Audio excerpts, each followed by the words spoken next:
Jen here, and I am so excited to be back with Stretch the Sketch. I haven't done this one in a few months. It's definitely been a while, and I really missed this series. I love using sketches, and I love the challenge of stretching it into 2 pages, or maybe shrinking the sketch into a smaller size. I always end up loving the layouts that I do. So yay, I'm super excited. This is definitely a series that I want to work really hard to do every single month. So welcome. I showed you what the sketch is for the month at the beginning of the video. It's by Creative Scrappers, and I think it's kind of a cool one. As soon as I saw it, I had so many different ideas, and I love those types of sketches. When I look at a sketch and my brain just starts to go, ooh, we could do this or that or this or that, then I know it's going to be a good sketch. And that's what my brain did with this one. I think because circular elements aren't always something that are in my wheelhouse, but whenever they are part of a sketch, even if it's like 30 days of sketches or the May I Scrap Lift You series where I'm looking at someone else's layout, but in a way that's sort of like a sketch for me, and they have a circular element for whatever reason, I just always love how those layouts turn out. But if I was just doing a layout on my own and coming up with the design on my own, I wouldn't go for a circular element. Isn't that weird? I don't know why. But yeah, I love it. So I was really excited to see this sketch and just get started. And here is what I've come up with. So my element that I'm going to do, that is the circle, is some smushing. I've really kind of been itching to get a little bit kind of messy and play around with some of my mixed media stuff and watercolors and stuff like that, because I feel like near the end of last year I wasn't doing a lot of these types of things. And I miss it, because this is definitely the fun part for me, just playing with color, smushing things down, seeing what happens. So I started off with some red and kind of created a circle that spans the 2 pages. I'm doing 2 12 by 12 pages. And then, and I'm also doing Christmas, as you can see, and I'm using up a bunch of my scraps. So this also is kind of, keeping Baby Got Scraps in mind, and I'm using my How to Kill a Kit with Style kit.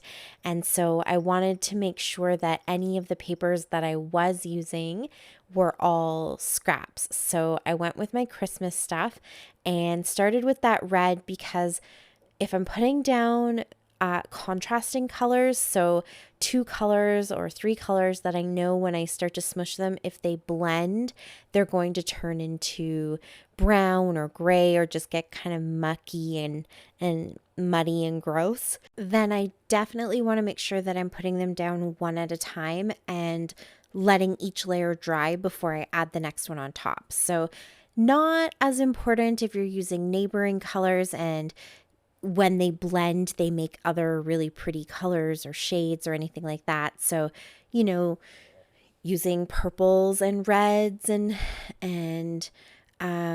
pinks and those types of things, or using blues and greens together, those will smush and blend and look really nice. But colors that are opposite to each other on the color wheel, so red and green, for example, or purple and orange as another example, will make those kind of muddied colors and, grays and browns and stuff. And so I definitely didn't want that. I wanted more clean, kind of classic Christmas colors.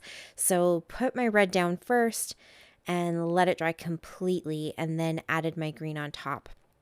I usually do red first because I feel like with watercolors, red is a little bit less saturated than green, and so the green sits on top of the red really nicely. And it obviously depends on your own watercolors. If you're using acrylics, it's a little bit different because they're kind of equally matched in intensity, I think. But green doesn't always work for me anyways if I put it down before the red. I feel like the red doesn't always sit as nicely on top of the green. So red first, then green, and that way you can see both of those colors really, really well. And I could let the green dry and go ahead and add something else on top of there too, yellow or blue or something like that.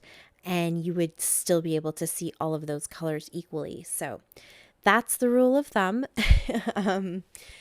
Let them dry if you don't want them to blend. Use neighboring colors if you do want them to blend. And then that way you get nice, bright, pretty colors instead of muck and mud. So yes, I went off on a tangent there. What was I explaining? That's right. So I made my circle with the watercolors and I had it span the 2 pages. And then I did really debate whether or not I was going to do some sort of other ring. So I thought maybe I could do some stitching, kind of bring the stitching inside the watercolor a little bit.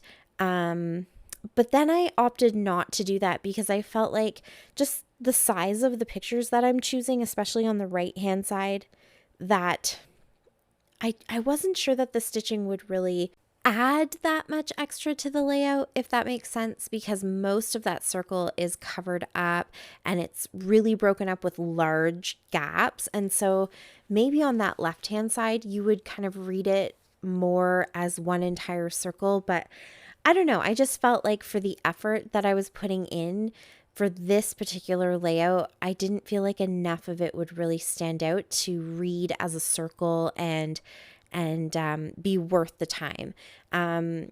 Obviously, I think anything you do like that is probably worth the time just from a creative point of view, that to take on anything creative like that is always worth the time. You learn something, it's therapeutic, it's relaxing, all that kind of stuff. I just wasn't sure if it would enhance the layout any more than leaving it off. And when I don't always have the time, then I will kind of consider those types of things. And so I didn't do that. And then I also had considered maybe instead of doing a ring with some pattern paper, I could just do a whole center circle. I had that black and white check kind of pulled out, and I thought maybe I could put that right in the middle. But again, I felt like I would cut all of that paper out and stick it into the center of the watercolor, and then I'm covering up most of it again anyways. So in the end, I felt like just the mixed media was enough for me. And then I went ahead and pulled out a whole bunch of little stickers and these wood veneer. There's chipboard in there. There's all kinds of stuff. There's the foam stickers from Simple Stories that I just recently got. And I thought that would be a really fun way to kind of go around the circle instead of doing the dots that you see in the sketch. So the way that the sketch is set up, there's sort of like a ring of maybe pattern paper, and then there's dots on the outside of it. And so these little cute, knickknacks kind of thing, are what I'm using instead of those dots. There's a little bit of words in there and all kinds of different textures of puffy sticker. Some of that stuff is from Dollar Tree. Some of it is from, big companies, Freckled Fawn and who else? Bella Boulevard and a few different places. It's all scraps. That was really what I was going for, was making sure I was pulling out all my different scraps. So the papers are also scraps from Vicky Booten, the green paper, and then also the star strip and the bauble strip are branding strips from 2 of those papers. So everything kind of fits well with Baby Got Scraps, because I have been including my stickers in those too, and trying to work on sticker sheets where maybe I have used a couple of them and there's, more left, or these wood veneer are kind of like years and years of the odds and ends of packages that are still not used up, especially those little trees. Those I think I got from Studio Calico probably in like 2012 when remember when trees were super duper trendy? I don't know that they've ever lost their trendiness, but for a while you could get those Studio Calico packs and they just had, 4 or 5 different sizes, and that pack has just never ended because I literally use them every single year and have since I got them, and I still have some left. So those are the types of little bits of embellishments and ephemera that I pulled out that I want to use, because to me that's also scraps along with all of the papers. So here I've pulled out some more scraps because while I was putting all of my little doodads on there, my little bits and bobs, and you didn't see this on camera, my sweet little toddler, who is super, super infatuated with my scrapbooking desk right now, and what I'm doing at my scrapbooking desk, because it has been a while since I've really sat down and worked at my desk.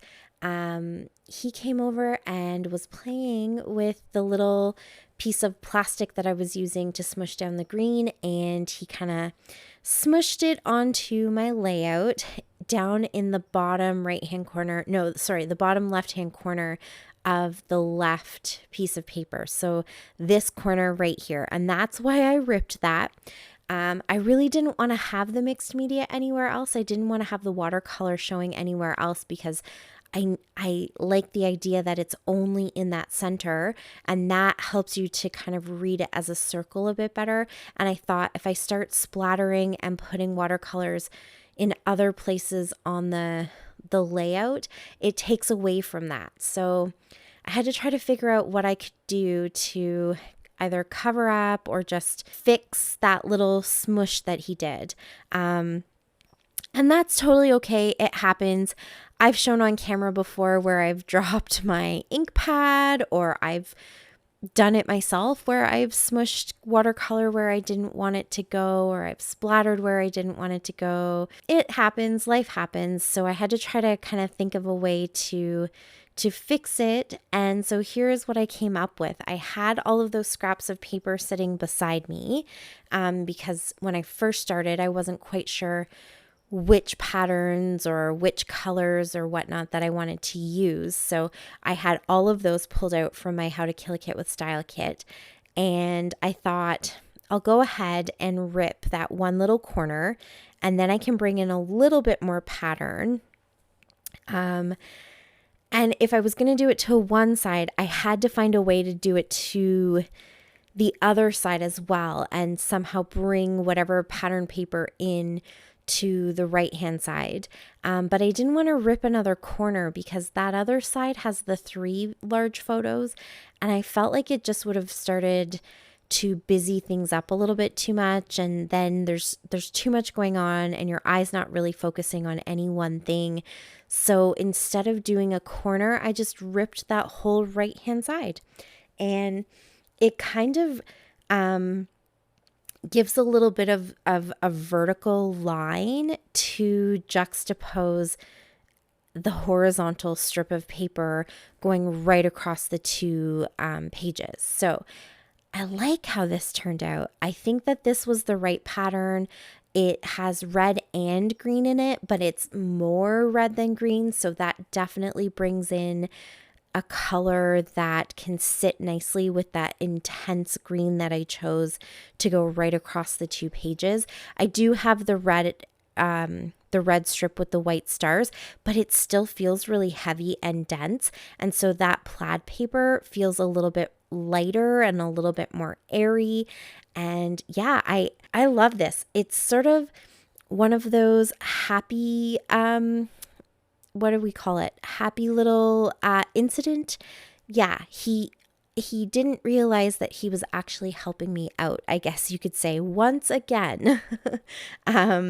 Because I do really, really love that added touch of that pattern. I think it really took this layout to another level. It makes it something a little bit unique from the sketch, which I always love. And yeah, I'm kind of happy with it. So here I am just finishing it off with sequins, which I love to do. So I've got some red sequins and some white sequins. Those are in the same pack from KaezMum Scraps.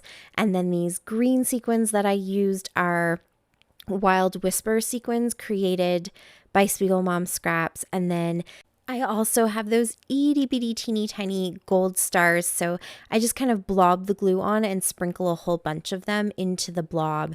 And that's it. That is my layout for this month.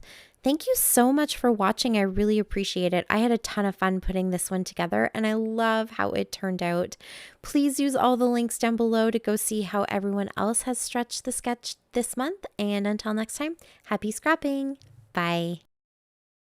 Bye. Thanks to me. She button to my channel.